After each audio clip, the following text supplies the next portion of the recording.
Pinagkaguluhan ng mga netizens ang mala-reunion na eksena ng mga former Pinoy Big Brother housemates sa Asap Natin To noong linggo para sa kick-off ng bagong season ng PBB Gene 11. Bungga ang pagsasama-sama ng mga PBB Big Winners na sina Nini Tamayo, Kem Chu, Milay Contiveros, Maymay Entrata, Angie Salvacion. Hindi naiwasan ng mga fan na maging naldistic sa nasaksihan nila ang powerful na pagsasama ng dating housemates ni Kuya.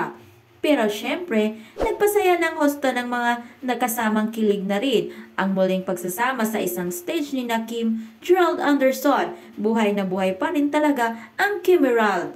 Kaaliw nga ang mensahe ng mga netizens sa dalawa, lalo na sa ABS-CBN na humihiling talaga ng reunion movie, teleserye para sa Kim Gerald.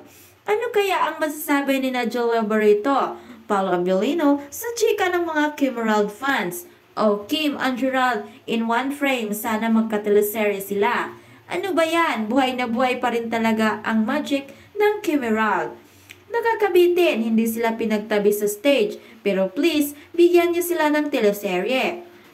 Tumibok ulit ang Kimeral heart ko. Sa totoo lang, may chemistry pa rin ang Kimeral, kahit hindi sila magtabi sa stage. Reunion project, teleserye man o pelikula para sa kina Kim at Gerald, please, long overdue na yan.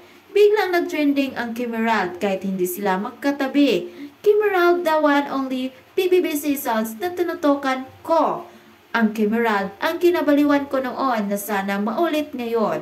Anyway, umulan din ng good vibes dahil sa grand homecoming nga ng mga housemates, lalo na ang pinakaunang grand winner na si Nini. Gosh, nag-reunion of all reunions. Pinagsama-sama ang mga PBBX housemates all throughout the years with the OG big winner, Commander Nini leading the pack. Si Nini Tamayo, consistent talaga mula nung hanggang ngayon. Sa sobrang saya niya talaga pag nagtitipon silang lahat. Same energy talaga binibigay niya. At syempre, marami ang na-excite para kay Alexa Ilacad na dating housemate rin na ngayon ay isa na sa mga host ng show.